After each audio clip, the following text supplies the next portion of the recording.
Hey, they're kind of a newbie question, but here it goes. When looking at your anchor text profile as a whole, does Google algorithm only factor in links on indexed pages or non-indexed pages as well? This question became very important for me after I realized that the majority of Web 2 links were not indexed. I built those primarily to balance out the anchor text. Also, switching gears, do you guys send traffic to all your PBNs, just some or none at all? How important is this moving forward? Thanks in advance. Okay, Ethan, it is my understanding that Google does still count the anchor text of even unindexed, because Google may know that those links are there without, or probably knows those links are there without indexing them. And the way that I can tell you that that's is true is because if you, and I know Google has limited what they'll show you now in Search Console as far as backlinks. When you download a sample backlink report, for example, I know they've started to limit that, but it used to be that they would give you a full report of what they knew was, of what Google had. At least we think that it was a full report of what they had as far as backlinks pointing to your site. And in there, you would see, it depends on how old the site was and how many posts you've done, but sometimes dozens or hundreds of links from like WordPress.com, for example, or Blogger, or so it'd be Blogspot, Tumblr, Delicious, Digo, all of you'd see those. It wouldn't give you the individual URL a lot of times, but it would give you the root domain and then how many links. And I've got projects out there that I've never done anything other than IFTTT or syndication networks and content marketing. And Google would show, dozens, or even, like I said, depending on how old the site was, hundreds of links from the various network properties. But if you were to search info :operator for that individual URL for some of the posts, or even site : for that profile URL, you'd see that a lot of the posts weren't indexed, or the vast majority of them weren't. So Google, as far as I know, is still seeing it. If Marco or Hernan can comment on that. Yeah, I was about to say.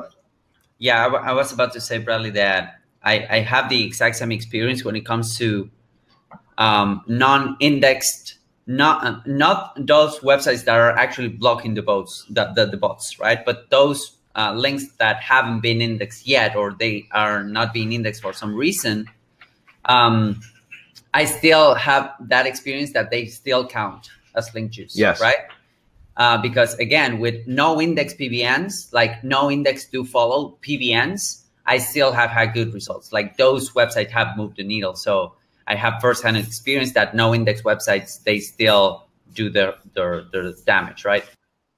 Yep.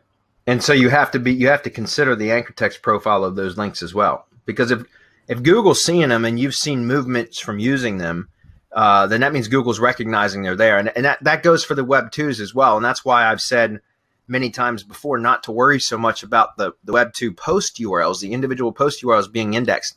Yes, it would be nice if we could index all of them, but I don't sweat it too much because, like I said, Search Console, and I've proven this year after year after year, and until Google started limiting the data, that those Web 2 post URLs are being seen by Google. They may not be in the index because they could be put in the supplemental index, for example. Yeah. But Google is seeing them. Mm-hmm. Yeah, I agree.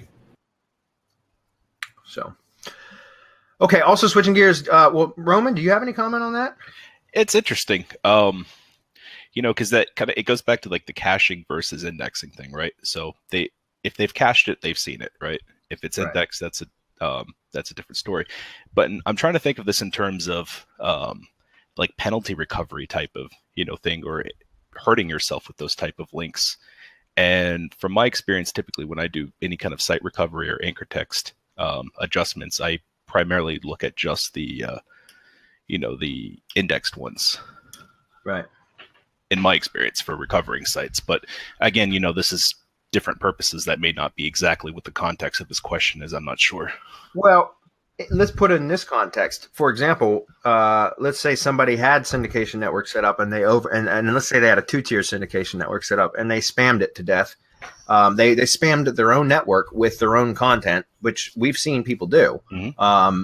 And they overload posts with anchor text links that go out across 2-tier networks that, again, we recommend against that for that reason. And so they overdo it. Well, here's the thing.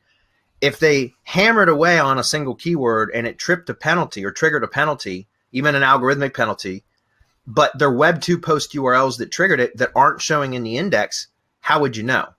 You know what I mean? Like Yeah. if you're doing a traditional recovery, or like you say, anchor text adjustment, and you're using traditional like Majestic or Ahrefs, and those links aren't appearing in those indexes, then how do you know that you've done all that damage from your existing posts that aren't being indexed? You know what I mean? Yeah, good point. So that's my point. I always considered links, especially on the Web 2s, that don't show in the index. I've always considered those anchor texts as still relevant, and that's why I always try to balance it out. So my point, Ethan, is just no matter what you're doing when you're building backlinks, always take into consideration your anchor text profile, whether you think it's going to be indexed or seen or not. You should consider it, because if it does get seen and counted, you don't want it to cause problems.